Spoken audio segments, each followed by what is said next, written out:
una chiquilla joven, de la edad de las chicas que están aquí, ¿ya? Seguramente 20 años, por ahí tienen ustedes. 22. 22, en serio, ni se les nota, parecen de 15. Entonces, una chica muy joven, ¿ya? Que venía con problemas de ceguera, de sordera, parálisis, problemas motores en general, incluso en un momento se le olvidó hasta la lengua materna, hablaba en otro idioma, o sea, era un caso muy extraño, ¿ya? Y a través del estudio de este caso, de esta paciente Ana O, denominada Ana O, todos sabemos que no podemos dar el nombre verdadero, aunque hay algunos ociosos que ya le dieron con el nombre y la identificaron a esta persona, ¿ya? Pero eso da lo mismo. Lo importante es que, ¿qué descubrió Freud con esto? Que estos pacientes, ¿qué es lo que se creían? ¿Y por qué los médicos en el fondo, pacientes problemas, hay que hazte cargo tú? Ellos creían que estaban fingiendo. Pero Freud demostró que estos pacientes no fingían, que ellos de verdad estaban con parálisis, de verdad, y generalmente son sintomatología muy invalidante o dolorosa para el paciente. Por lo tanto, era como raro pensar de que una persona estuviera fingiendo estos problemas tan invalidantes y tan dolorosos para el punto de vista incluso físico, ¿ya? Entonces ahí demostró Freud, y por eso que para algunos es tan importante en la aparición de la psicología, y es quizás él siendo médico, neurólogo, ¿ya? Es el que hace la separación entre la psicología y la psiquiatría, que es que a través de una descompensación psicológica o un trauma infantil, ya que vimos las ACE, principalmente eran traumas, estas personas eran víctimas de ACE, ¿ya? Para que nos quede claro relacionando con la materia pasada. O sea, eran personas que habían vivido experiencias muy traumáticas en su infancia y que esas experiencias traumáticas, en vez de quedarse ahí olvidadas o manejadas por la persona, quedaban en el ser humano y después generaban un síntoma físico. En vez de generar un síntoma psicológico, generaban un síntoma físico. Y por eso se transformaban en una parálisis. Hoy día nosotros estamos acostumbrados a estos síntomas y le llamamos psicosomáticos, ¿no? Porque cuando estamos cansados nos duele la cabeza, tenemos dolores musculares, algunos se nos descompensa, se nos echa a perder el estómago, otras personas incluso quedan en afonía. Por lo tanto, sabemos que elementos emocionales pueden y van a rebotar en temas biológicos, ¿ya? Pero en ese tiempo no se sabía, Freud es el primero que lo menciona, ¿ya? Y él decía, mira, la única diferencia entre un paciente con histeria, con parálisis histérica y uno con parálisis traumatológica es el origen. La expresión es la misma, el malestar es el mismo, la invalidez es la misma, por lo tanto requieren una atención igual que cualquier otro paciente, lógicamente más asociado a terapia que a lo medicamental, ¿ya? Bueno, hoy día estos pacientes son diagnosticados con, aquí me equivoqué, el DSM-4. Para los que les gusta la psiquiatría, ya el manual DSM-4, que no sé si lo conozcan, ¿lo conocen? ¿Usted lo conoce? ¿Ya? Se puede bajar, está en la versión online, ¿ya? En el DSM-4 eran catalogados como trastornos somatomorfos, ¿ya? Somato, ¿qué significa somato? Cuerpo. Y morfo, forma. O sea, tomaban forma en el cuerpo, ¿ya? A eso se refiere. O sea, yo somatizo corporalmente un tema emocional. Ahí viene el nombre. Y en el DSM-5 ya se conocen como trastornos de síntomas somáticos. Es muy parecido, cambia los nombres ahí para a lo mejor vender el nuevo DSM-5 nomás, pero no es mucha la diferencia. Lo importante es que, para que ustedes sepan, cuando se encuentran con estos pacientes, hoy día yo tengo una teoría que a lo mejor no se comprueba, no sé, pero yo creo que muchos pacientes que sufren de fibromialgia, por aquí va la cosa. Porque también la fibromialgia realmente cuesta diagnosticarla, tiene varios síntomas medio difusos, hay un dolor intenso, tiene muchas de las características de lo que fue en su momento la histeria. Tengo mi teoría, no sé, a lo mejor se confirma o no, pero yo creo que muchos, no todos, pero muchos pacientes de fibromialgia tienen más temas. A lo mejor si se ponen a hacer una encuesta de ACE, a lo mejor encuentran que por ahí va el tema, y más que por el tema biológico. Y a lo mejor van a ir pasando de medicamento en medicamento y nunca va a haber un alivio más o menos relevante en sus vidas, ¿ya? Ahora, la utilidad de una enfermedad. Aunque parezca extraño, las enfermedades tienen su utilidad, tienen su ganancia, ¿ya? No sé, profe, pero ¿cómo si estar enfermo no es agradable? Tener una enfermedad no es para nada... pero sí, a veces puede... Ahora, esta utilidad se puede buscar consciente o inconscientemente. Primero vamos a ver las que se buscan conscientemente, ya las ganancias que... ¿Para qué yo puedo querer estar enfermo? Por ejemplo, para conseguir una licencia médica y descansar. Eso es bastante común. Han habido muchos casos, incluso casos famosos de esta famosa doctora Cordero cuando daba licencia, ¿ya? Etcétera. Porque hay personas que se sienten cansados y a veces lo dicen, incluso una vez, uno de repente está trabajando y dice, me voy a conseguir una licencia para descansar. Viene el fin de semana largo, Ojalá me den una licencia, así lo hago más largo. Bueno. Realizar otra actividad laboral paralela. También hay gente que de repente viene en periodos donde hay trabajo paralelo y se llama, toma una licencia, y así aprovecho de ganar el tema de la licencia, y por otro lado también gano unos pitutos extra, ¿verdad? También es común, sobre todo en mamás primerizas, para extender el postnatal. Cuesta separarse, y eso es muy, para las personas que se van a dedicar a la pediatría, es muy común que la mamá primeriza tenga mucha ansiedad de separación con su bebé. Y ahora, lo más probable, a veces me toca conversar con amigos y me dicen, no, ¿sabes qué? Quiero ir al médico para que me dé una licencia porque en realidad no quiero separarme de mi hijo. Y en realidad, cuando empiezan a contar, están con todos los síntomas de ansiedad de separación, que ya es para licencia médica. Entonces me dicen, no, es que tengo que inventar. Le digo, no inventes, tú cuéntate. Que con el hecho de pensar en separarte de tu hijo te dan ganas de llorar, que estás ansiosa, etcétera, todos los síntomas, enumeran esos mismos síntomas y te van a dar la licencia porque estás con ansiedad de separación. ¿Ya? Entonces ahí, claro, hay una ganancia, pero muchas veces está justificada. O sea, hay síntomas reales. Bueno. Profe, ¿eso es normal en todo caso, no primerizo? Sí. Es bastante normal, sobre todo, aunque parezca paradójico. Por ejemplo, ¿quiénes tienen más problemas en el postnatal, incluso más problemas de depresión postparto? Son las personas relacionadas con el cuidado de crianza infantil. Por ejemplo, las pediatras, las psicólogas infantiles, las educadoras de párvulo. Todas las personas que estamos más cerca a la infancia y sabemos lo importante que es que su hijo se mantenga con su mamá, lógicamente nos vamos a angustiar más al momento de separarnos. Para evitar una condena judicial, y aquí son muchos los casos que tratan de hacerse los loquillos para evitar una condena judicial. Uno de los casos más conocidos de último tiempo son los que mataron y descuartizaron al profesor en Villa Alemana, ¿ya? Ellos los dos trataron de hacer parecer que tenían esquizofrenia, psicosis, trastorno de personalidad, pero no les resultó, los condenaron igual. Además que pueden haber trastornos que son tan riesgosos como ese, que igual van a cumplir condena encarcelada. O sea, una de las atenuantes cuando se comete un crimen, estuve hablando ayer con un amigo que es fiscal, me dijo, mira, una de las atenuantes es una enfermedad mental, si bien es cierto, ¿ya? Porque lógicamente la persona no tiene voluntad de tenerla. Por ejemplo, iba manejando y le dio, ¿cuánto se llama? Convulsiones epilépticas. Ya, se le fue el auto, atropelló a alguien, lo mató. Si se comprueba que de verdad es así, lógicamente eso es un atenuante y lo más probable es que no tenga que pagar con cárcel. Pero si iba manejando porque iba bajo los efectos del alcohol y la droga y generó una psicosis de consumo, porque hay psicosis que se generan por consumo, ahí no. Porque si bien es cierto, se generó una psicosis, pero fue porque él voluntariamente consumió o alcohol o droga o ambas, ¿ya? Entonces, ahí por ejemplo, como está la voluntariedad de la persona, no corre la atenuante, ¿ya?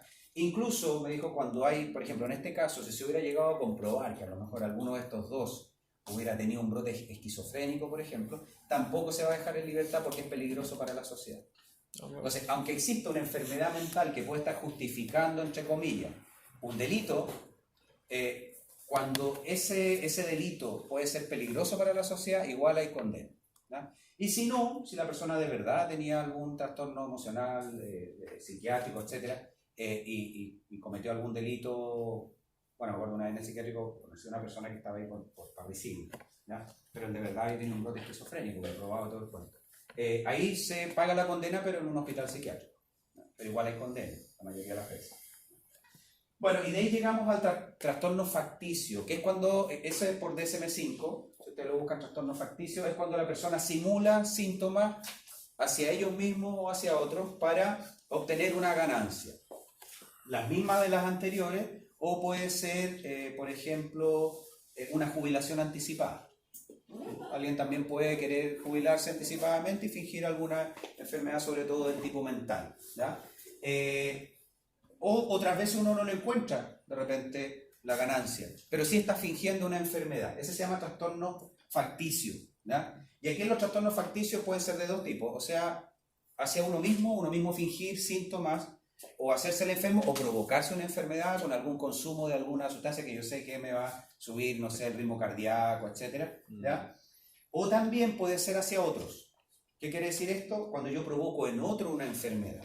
Y esto generalmente se da en cuidadores generalmente niños pequeños, generalmente mamás, o de adultos mayores, ¿ya? Y que lo más suave es que inventen síntomas, ¿ya? No síntomas reales, sino que ellos inventen, le digan, por ejemplo, al pediatra, dice, no, sabe que ha estado con cólico toda la semana, ha estado con temperatura, etcétera. El pediatra lo controla, no tiene ningún síntoma, no, pero es que ahora está bien. Pero en la semana estuvo ya, perfecto, uno le cree. Y, ¿cuánto se llama? Le receta algo para ir bajando ese tema, ¿ya? Ahí se está inventando un síntoma, eso es lo más suave. Pero hay otras situaciones en donde la persona le provoca síntomas a los niños, ¿ya? Le inyecta algo, ese se llama síndrome Munchausen por poder, ¿ya? Cuando la persona genera o inventa síntomas en otro, no en ella misma, sino que en otro, ¿ya? Ahora, todavía no hay un perfil claro. De hecho, yo estaba buscando ahora información, algunos lo vieron ahí, de un caso de una médico, precisamente porque estos casos son súper difíciles de detectar, sobre todo cuando la persona que lo tiene es del área de salud. Porque lógicamente sabe qué administrar y qué hacer para que los síntomas pasen por síntomas y no por una enfermedad que está siendo provocada por la persona, ¿ya? Y ahí me encontré con el caso de esta señora de apellido Jagger, médico, que no tenía idea que le habían hecho una entrevista, ¿ya? Que fue condenada hace 5 años por intento de asesinato del hijo de 19, ya era un hijo grande. No me acuerdo qué tóxico le dio. Ahí estaba la entrevista para que vean que una persona con Munchausen no se ve anormal, no tiene ojos de loco, ni nada, puede ser una persona tan normal como esta señora, ¿ya? Esa es una entrevista que le hicieron seguramente antes del hecho.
Las personas con algún trastorno de este tipo, que ya son trastornos psiquiátricos, síndrome de Munchausen, son personas que se le nota en la cara la locura, no, pueden ser personas tan normales y comunes como, por ejemplo, un médico, ¿ya? Y que dentro de su actividad médica puede que no tenga ningún problema y sea muy bueno en lo que hace, ¿ya? Eso no significa que en el fondo no vaya a tener un trastorno o que ese trastorno lo vaya a expresar con su familia, ¿ya? Esta persona fue condenada, de hecho, por el intento de asesinato a su hijo de 19 años. ¿Hay alguna estadística que diga si es que hay gente que comete crímenes y utilice este síndrome como para... Como excusa? Sí, hay una... Mira, no, que yo conozca estadística, no. Ahora es bien difícil que este tipo de trastorno, por ejemplo, yo lo puedo utilizar para bajar una condena, porque la condena va a ir igual. De hecho, a ella la condenaron igual, ¿ya?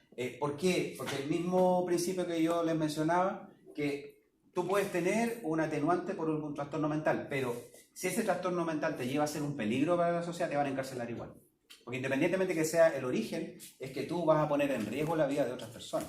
Ahora, no sé cómo, bueno, no sé, en este caso particular, me parece que la entrevista debe haber sido antes, porque no creo que después ya no le hayan suspendido la licencia, porque es peligroso, ¿ya? De hecho, hay casos históricos en África, por ejemplo, el médico, no me acuerdo, del ángel de la muerte le llaman, uno que mató no sé cuánto, uno de los criminales en serie más grandes del mundo, mató no sé cuánta gente precisamente porque pasaba desapercibido.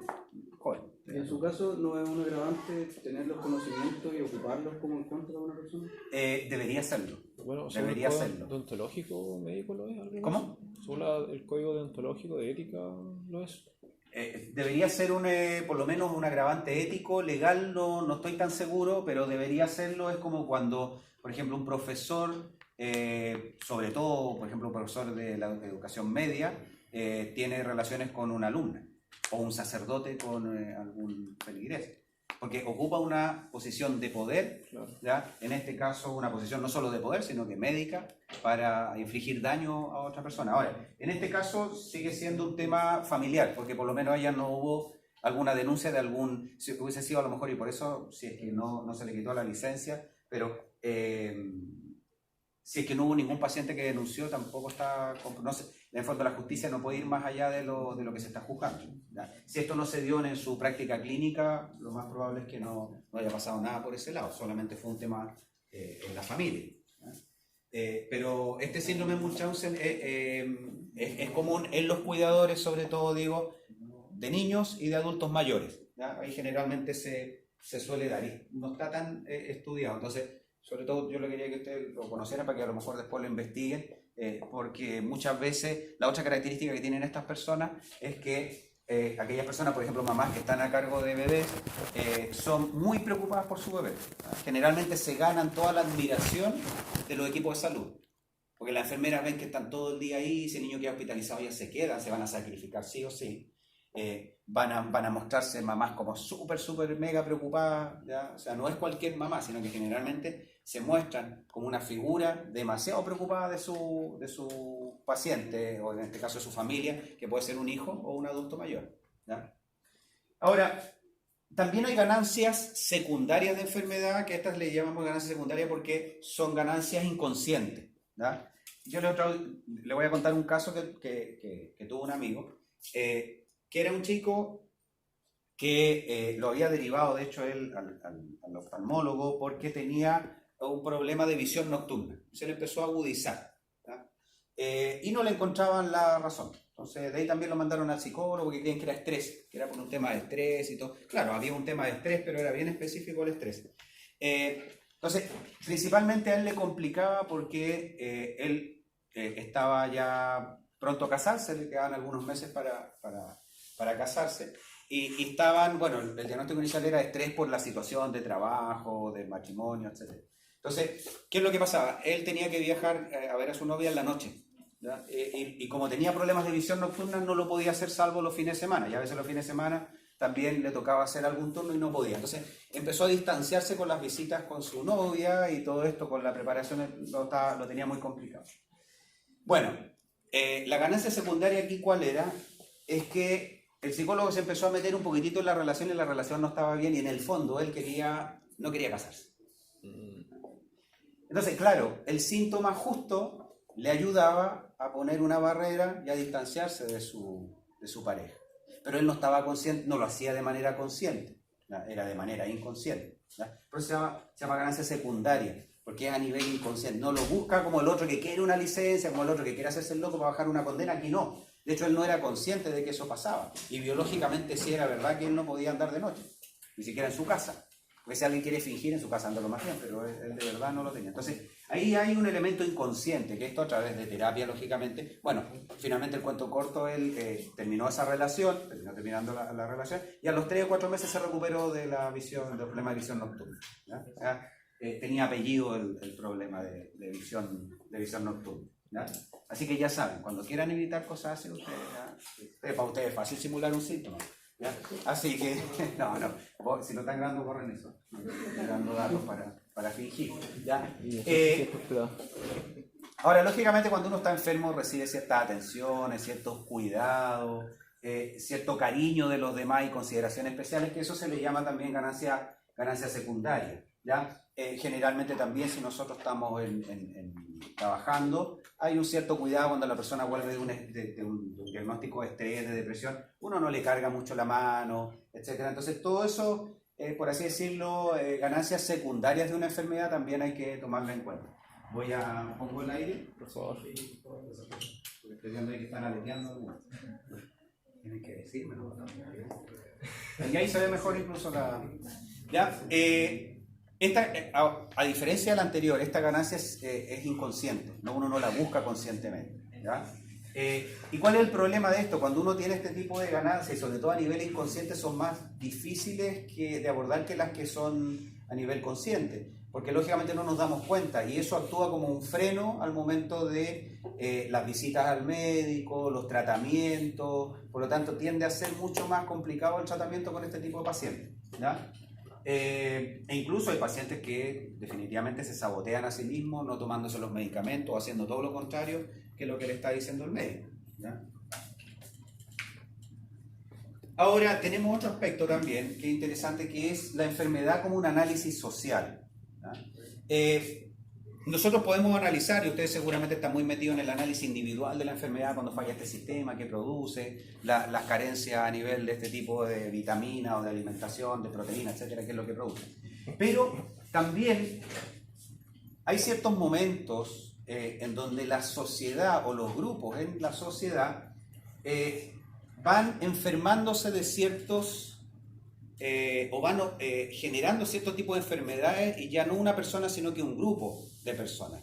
Y ahí nosotros empezamos a cuestionar, como decía esta pediatra que escuchábamos de las ACE, o sea, si yo veo que de 100 niños que bebieron de esta agua, 98 se enfermaron con colitis porque esa agua algo tiene, ¿ya? Esto es más o menos lo mismo, o sea, aquí tenemos alguna estadística. Si nosotros sabemos que el 85% de las mujeres que mueren en el mundo de cáncer cérvico-uterino vienen de países en vías del desarrollo, algo está pasando en estos países.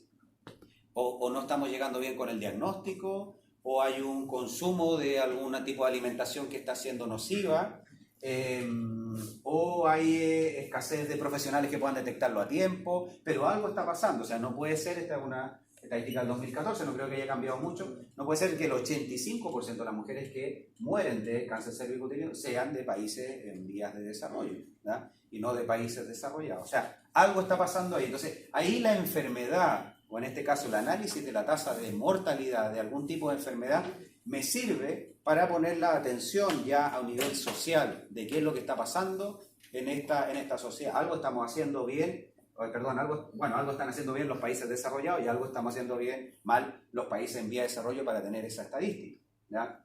Por ejemplo, otra estadística, las muertes relacionadas con enfermedades cardiovasculares son 2,5 veces más comunes en los adultos de países pobres en comparación con aquellos que residían en países ricos, ¿ya? Esto es incluso del 2019, la Sociedad Europea de Cardiología, ¿ya? Eso también me está diciendo algo, o sea, en los países más pobres hay ciertas características que seguramente tienen que ver con elementos económicos, con elementos demográficos, que hacen que las enfermedades cardiovasculares sean mucho más comunes, casi 3 veces más que en los países desarrollados.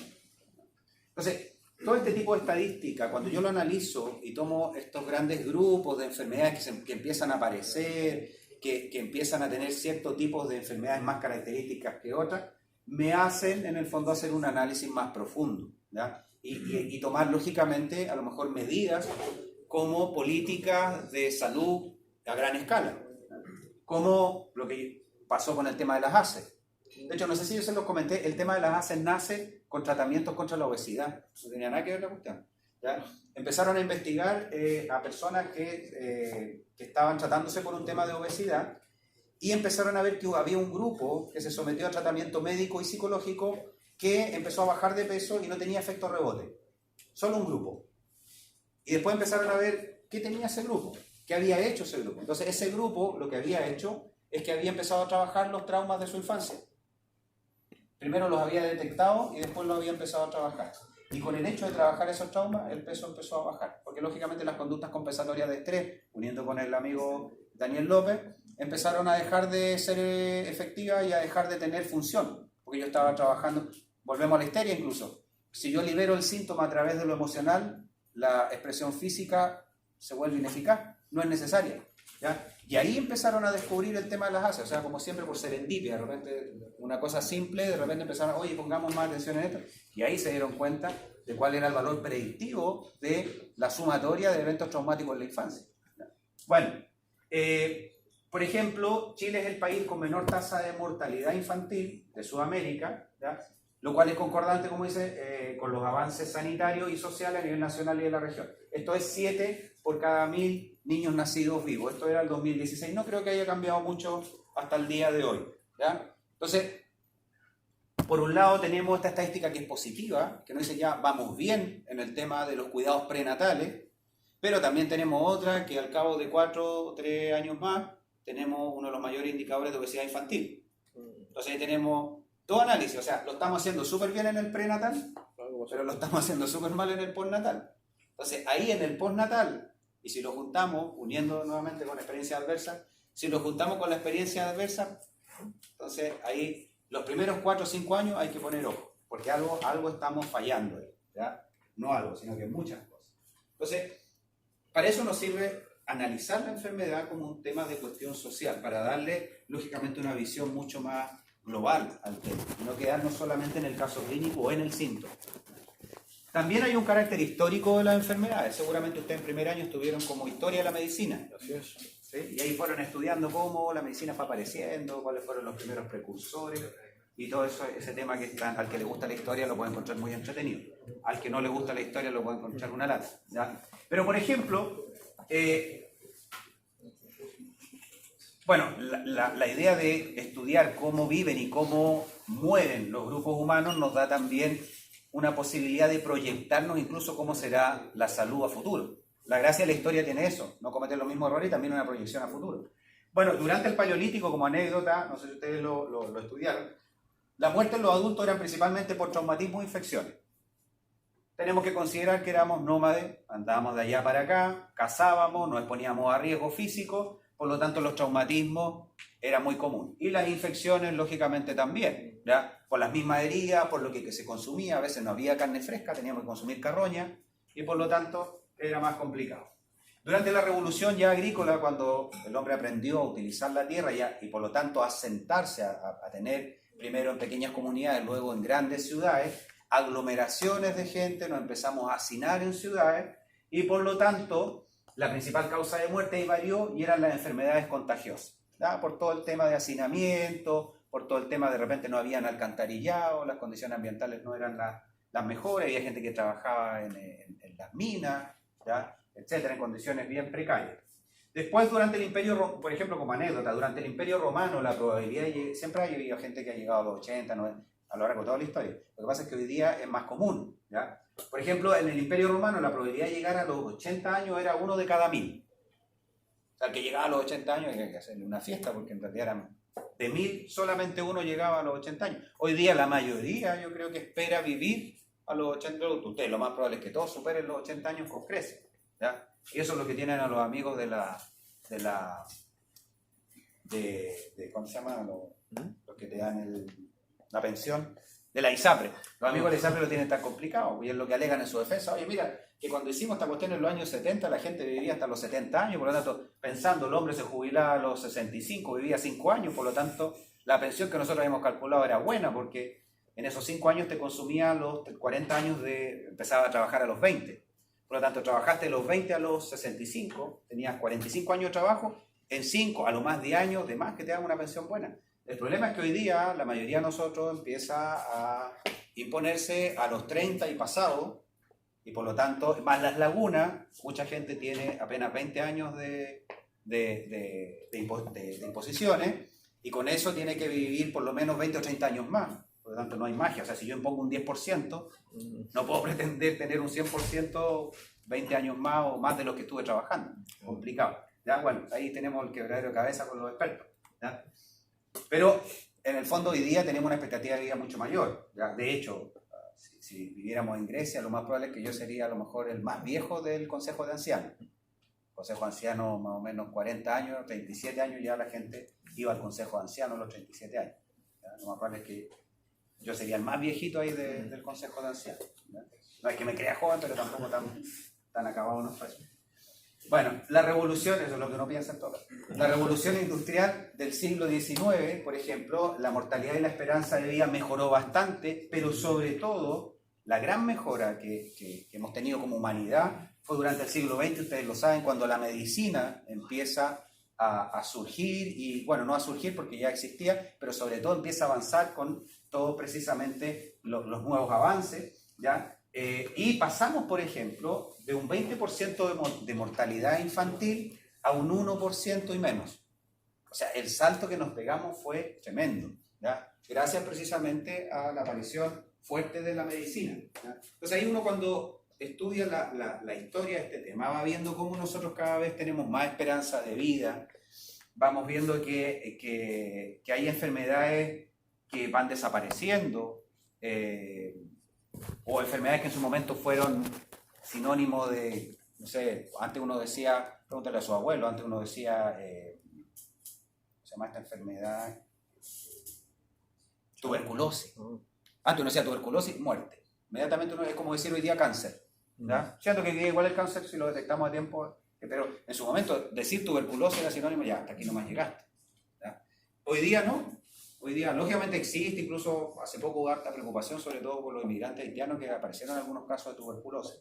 ¿Ya? Pero no es una preocupación como la que, si ustedes le dicen a su abuela tuberculosis, para ellos es sinónimo de algo muy negativo y lo más probable de muerte. Entonces ahí uno va viendo cómo las enfermedades también, y de lo que la gente se enferma, va variando. Eso nos sirve precisamente para nuestro último tema, que tiene que ver las enfermedades del futuro, ¿no? Porque ustedes lógicamente están orientados al futuro, ustedes se van a titular en unos cuantos 6, 7 años más. Si es que todo sale bien. Esperemos que sí, escúchanos señor, te rogamos.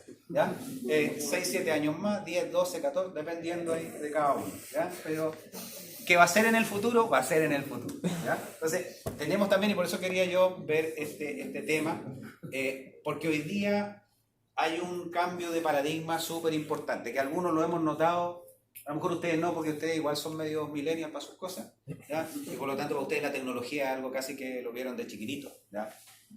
Pero para uno que vivió un sistema analógico y pasó al digital es harta la diferencia, ¿ya? Y había un cambio cultural tremendo, ¿ya? Ahora, ¿qué pasa si nosotros unimos precisamente el tema digital con la medicina? Que al parecer por ahí va el futuro. Pues aquí no podemos entrar a tenerle miedo a la tecnología como le ha pasado a muchas personas que con realismo le tienen miedo. Por ejemplo, los cajeros van a desaparecer porque los cajeros automáticos ya son, y no estoy hablando donde uno saca plata, sino que las cajas automáticas en los supermercados, todo ya sabemos que tiene los días contados, por lo tanto se tienen que reciclar.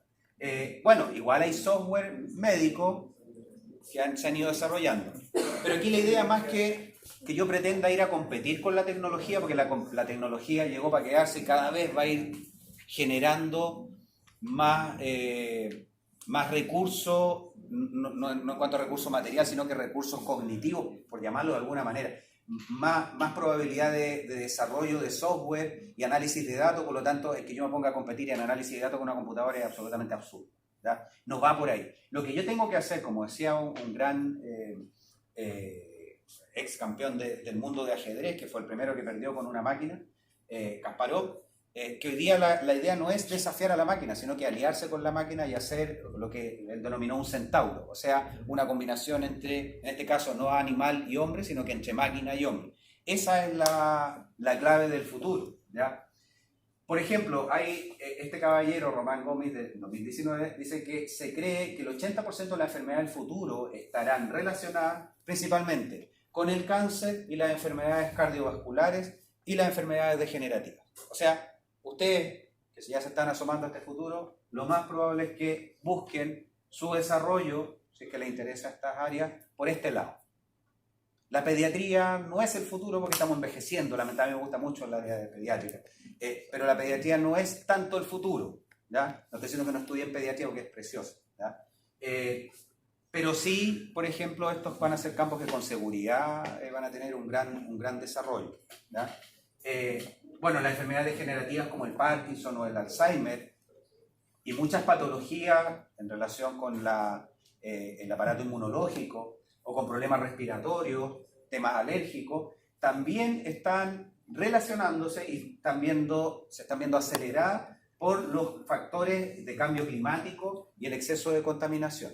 Entonces ahí también unimos un tema incluso mucho más sistémico que tiene que ver con el cambio climático.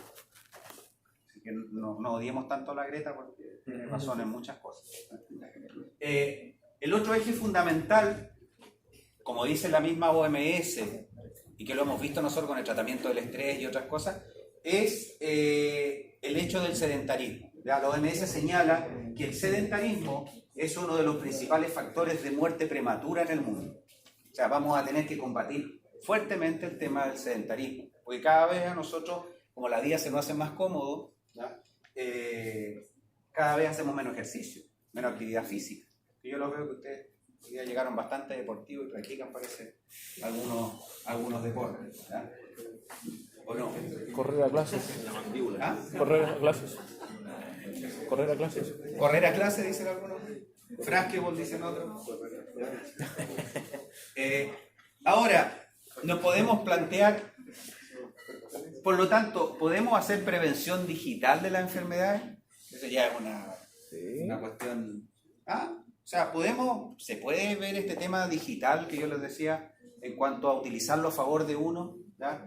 De ahí vamos a ver un video que plantea algo bien interesante, ¿ya? Aquí dice, por ejemplo, esta investigadora no va a compaginar con las letras porque es catalán. La Universidad de Cataluña, esta investigadora dice, las aplicaciones pueden ser útiles para pacientes y profesionales. Normalmente los pacientes no comentan con los médicos las aplicaciones que usan porque consideran de que no forman parte de la estrategia terapéutica, pero sí que están relacionadas. De hecho, ella es partidaria, y como lo hay hoy día, yo me puse a investigar y bajé una aplicación de salud, que no sé si ustedes seguramente la deben ubicar, que la encontré bien, y es simpática, que se llama... No, Tinder no es. O sea, también es simpática. Aquí la tenía.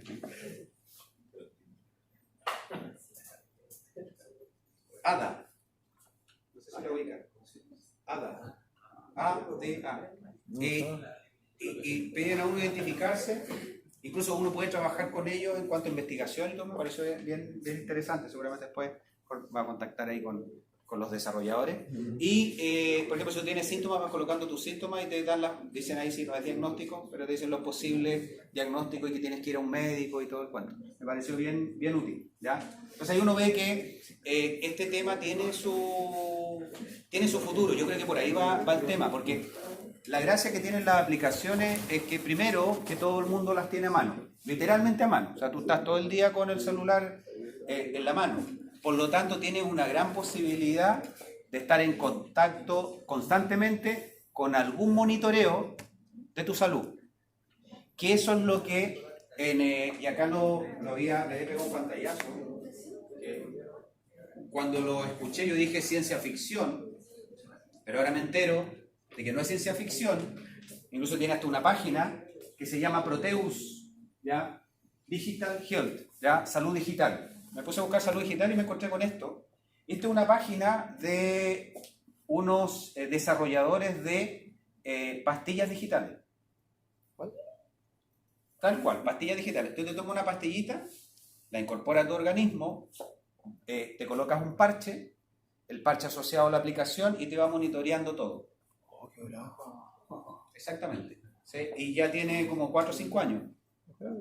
Así que ya existe, ya está aquí. O sea, no es ciencia ficción, no tiene nada que ver con la ciencia ficción, sino que ya existe. Incluso me parece que aquí ya están probando, porque empezaron por temas biológicos, ¿ya? Por ejemplo, si te sube el sodio, si te sube la glucosa, si no has hecho ejercicio, si tu dieta está mal balanceada, todo te lo va a indicar. Pero incluso esta misma empresa ya empezaron a probar pastillas digitales para enfermedades mentales. Hace 2 años atrás. El otro salió hace 5. ¿Ya? Y son los mismos creadores, porque ahí vi que estaban acá. Imágenes de Proteus, que es la misma de la anterior. No las busqué juntas, las busqué aparte. ¿Ya?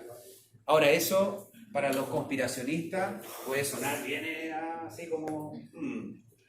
a ver cómo que están metidos en esta cuestión digital. Aparte que ahí te van a monitorear completamente, o sea, ya ni siquiera dónde estás, sino que hasta qué estás comiendo, qué estás. Entonces, para los que son adictos a las conspiraciones, ahí tienen un buen material. Sí, Para los que les gusta la medicina, también tienen un buen material para poder utilizarlo a su favor y poder establecer mejores tratamientos y mejores procesos de tratamiento en relación a sus pacientes, ¿ya? Por lo tanto, para esta misma autora, la gracia que tiene estas nuevas tecnologías es que te dan una posibilidad de personalizar los servicios. Todo lo que uno quiere, o sea, en el fondo quiere que sea la atención más... Si a uno hay algo que le carga, es que cuando... Y me uno incluso con lo psicológico. ¿Ya? El otro día conversaba con una persona y dice, ¿sabe que a mí lo que me carga es que yo cada vez que voy a este psicólogo le tengo que contar como todo de cero? Como que no se acuerda de nada, entonces al final es una lata, una pérdida de tiempo. ¿Ya? Y uno también en el médico de repente también, al revés, yo creo que cuando uno se encuentra con el médico y uno dice, pasa adelante don Fernando y ya, sí, ¿cómo ha ido su tema del colon, etcétera? Ya, bien, por lo menos se leyó mi ficha antes que yo entrara, o por lo menos lleva mis datos bien, entonces uno siente que es mucho más personalizado. Ahora con las aplicaciones, lógicamente que va a ser una atención completamente personalizada y yo puedo ir incluso monitoreando la salud de mis pacientes a través de un celular o de una aplicación, que sería extraordinario. De hecho, ya se puede hacer, ¿ya? Por lo tanto, la idea de la tecnología, más que despersonalización, es todo lo contrario, es generar una personalización con mis pacientes, un tratamiento más efectivo, una prevención más efectiva, o sea, tiene muchos pros, ¿ya? Por lo tanto, en el fondo, todo tiene que apuntar a la eficacia en el tratamiento. Le voy a mostrar un video precisamente de un español que habla de la medicina digital. Ahí él plantea estas cosas. ¿Y cuáles son los desafíos, sobre todo, para ustedes que seguramente van a tener a mano este tipo de herramientas? No hay que tenerle miedo, sino que todo lo contrario, hay que utilizarlas. Incluso las que ya están. Vamos a hablar de dos cosas que nos afectan bastante a todos. Una de ellas es la salud, algo muy personal, es muy interna a cada uno de nosotros, y otro es lo digital, algo que también llevamos en el día a día. Y luego la suma de estas dos cosas, cómo consiguen transformar la salud en la situación en la que nos encontramos ahora mismo. Os voy a contar rápidamente dos noticias. Primero, luego vamos a pasar a ver tres consejos, tanto de estrategia como de táctica, de aterrizaje de lo que es la salud digital, y luego os voy a hacer una sugerencia o una propuesta. Entonces, empecemos por la primera parte. Ahora mismo tenemos en España un tesoro, es el modelo de salud que tenemos en España. Realmente viene gente de todos los países a ver cómo funciona, a conocerlo, a ver cómo se creó. Y este tesoro está en una encrucijada. Cada vez tenemos más pacientes, hay más pacientes en el mundo y en España especialmente.